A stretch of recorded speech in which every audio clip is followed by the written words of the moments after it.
17వ శతాబ్దంలో దక్షిణ భారతదేశంలోని మైసూర్ సంస్థానంగా రాజ్యమేలినటువంటి హైదర్ అలీ ఒక సైనికుడిగా, సైనికాధికారిగా, సర్వాధికారిగా మారి మైసూర్ సంస్థానాన్ని రాజ్యమేలాడు.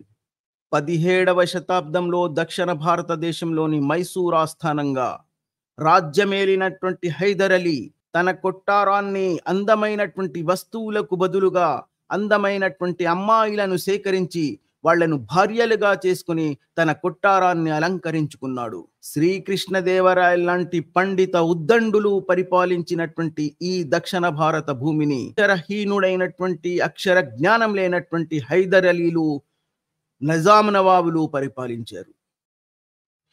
ఏమాత్రం అక్షర జ్ఞానం లేనటువంటి ఈ హైదర్ అలీ తన అందమైన భార్యలను గర్భవతుల్ని చేసే సాంకేతిక పరిజ్ఞానాన్ని మాత్రం పుష్కలంగా లింగస్థం చేసుకున్నాడు, హస్తగతం చేసుకున్నాడు. ఆ సాంకేతిక పరిజ్ఞానాన్ని ప్రయోగాత్మకం చేసి టిప్పు అనే ఒక సంతానాన్ని కూడా ఉద్భవింపజేశాడు.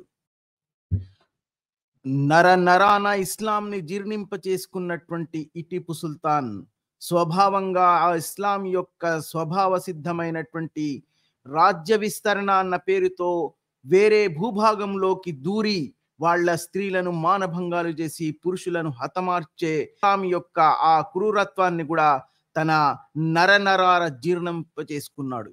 ఈ రాజ్య విస్తరణ అన్న కాంక్షతో నిత్యం తన గుర్రంపై తన సైనికులతో ఆయుధాలు పట్టి ఇతర స్థలాల్లోకి ఆక్రమించుకొని అక్కడ పురుషులను వాళ్ళ తలలు నరికేసి ఆ స్త్రీలను మానభంగం చేసి తీసుకొచ్చి తన యొక్క ఇస్లామన మత వస్త్రాన్ని వాళ్లకు ధరింపచేసి తన కొట్టారంలో భార్యలు అనే నామకరణం చేసి అలంకరించుకున్నాడు.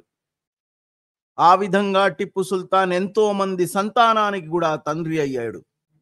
కనిపించిన దేవాలయాలను ధ్వంసం చేస్తూ ఆ దేవాలయాల సొత్తు సంపదను దోచుకొని తన యొక్క రాజకొట్టారాన్ని నింపుకున్నాడు.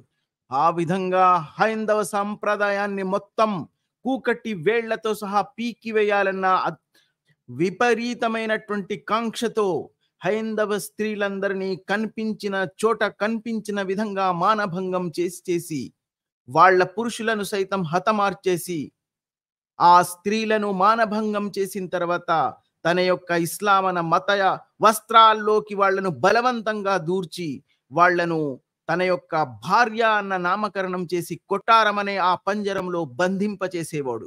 స్వాభావికంగా బ్రిటిష్ వాళ్ళు భారతదేశాన్ని ఆక్రమించినప్పుడు సొంత లాభం కోసం తన సొంత కొట్టారాన్ని, సంపదను రక్షింప చేసుకోవడానికి బ్రిటిష్ వాళ్లతో కూడా పోరాడవలసి వచ్చినప్పుడు ఈ టిప్పు సుల్తాన్ బ్రిటిష్ వారితో పోరాడిన విధానాన్ని, పోరాటాన్ని ఆ తర్వాత కొంతమంది స్వార్థపరులైనటువంటి చారిత్రహీనులైనటువంటి చరిత్రకారులు టిప్పు సుల్తాన్ జీవించి ఉన్నట్లయితే స్వాతంత్ర సమర యోధుల పెన్షన్ కూడా అతనికి లభించే విధంగా ఆ చరిత్రను వక్రీకరించి రాసి మన ముందు ఉంచారు. భాగ్యం కొద్దీ ఆ చరిత్రనే మనం ఇప్పుడు చదువుకుంటున్నాం. ఆ విధంగా ఈ టిప్పు సుల్తాన్ యొక్క కన్నును కేరళ అన్న భూభాగంపై కూడా పడినప్పుడు తన యొక్క రాజ విస్తరణ అక్కడ కూడా చేయాలని కాంక్షించి అప్పటికే కేరళలో 2 విధాలైన ప్రజలు నివసించేవారు. ఒకరు ఆత్మాభిమానులు, రెండవ వారు స్వార్థపరులు. ఆ విధంగా ఆత్మాభిమానులైనటువంటి కొంతమంది ఈ టిప్పు సుల్తాన్ యొక్క ఆయుధాలకు తమ దేశం కోసం తమ తలలను బలి ఇచ్చారు. స్వార్థపరులైనటువంటి కొంతమంది తమ యొక్క లింగాన్ని టిప్పు సుల్తాన్ చేతిలో పెట్టి లింగచ్ఛేదం చేయించుకొని ఆ ఇస్లామన మత వస్త్రాధారణను స్వీకరించారు.